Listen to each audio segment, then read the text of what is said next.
नमस्कार, मानदेश प्राईममध्ये आपल्या सगळ्यांचं स्वागत आहे. सध्या आपण मानदेशातील त्या भागात आहे ज्या भागात पाणी पोचलेलं आहे. माझ्या पाठीमागं पाहू शकता. हे टेंबू योजनेचं पाणी या मान तालुक्यामध्ये पोचलेलं आहे. हे पाणी कोणत्या गावात जाणार आहे हे आपण इथल्या शेतकऱ्यांकडून जाणून घेणार आहे. नमस्कार. नमस्कार. काय करता तुम्ही? आम्ही शेती वापरतो. शेतीच करतो. प्यायचं पाणी. आता हे पाणी आलं, कधी आलं? हे पाणी आता एवढ्यातच अर्धा ते 1 तास झालं असेल. तासभर झालं. बर बर बर. प्यायचं पाणी झालं. हा, प्यायचं प्यायचं पाणी.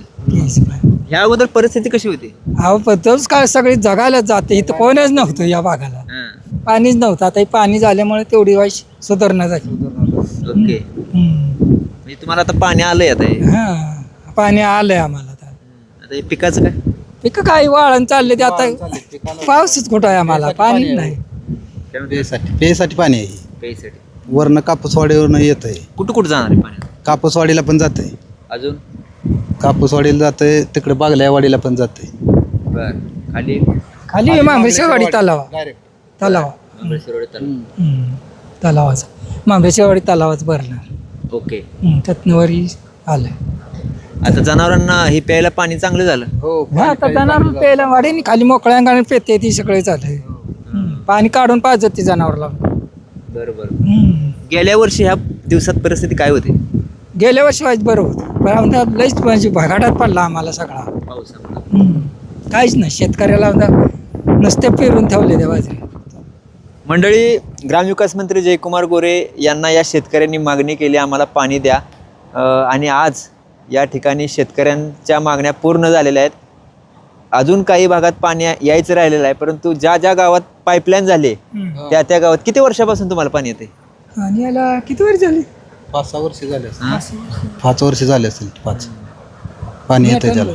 बरोबर. पण वरनं सुटलं पाहिजे त्या कापूसवाडी बसणं खाली. मग तिकडे पण टँकर चालू आहेत. बरोबर. शासनाचं टँकर चालू.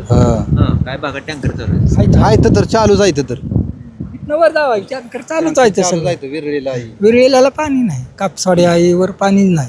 टँकर चालू आहे. खालची गाव आहे ही काळचंडी खालची आहे ती. एवढ्याला पाणी आलं पाहिजे. भारी झालं की. होय होय. सोळाय सांगा पाणी मग बाद झाला आम्हाला काय नाही. म्हणजे जित्राब ही माणसं तर जगतील प्यायचं पाणी. हे काय हे बावडे आहे ना, हे माणसाला प्यायसाठीच पाणी आहे. पाणी हो. तुमचं नाव सांगा. कुणली दादा कोरे. तुमचं? रंगनाथ शंकर कोरे. ओके. तुम्ही या भागातलं इथं राहता तुम्ही? हा, इथं राहतो. तेच. तर मंडळी, तुम्ही बघताय हे शेतकरी या ठिकाणचे रहिवासी आहेत. इथं राहतात ते. जनावर राखतात. बरोबर.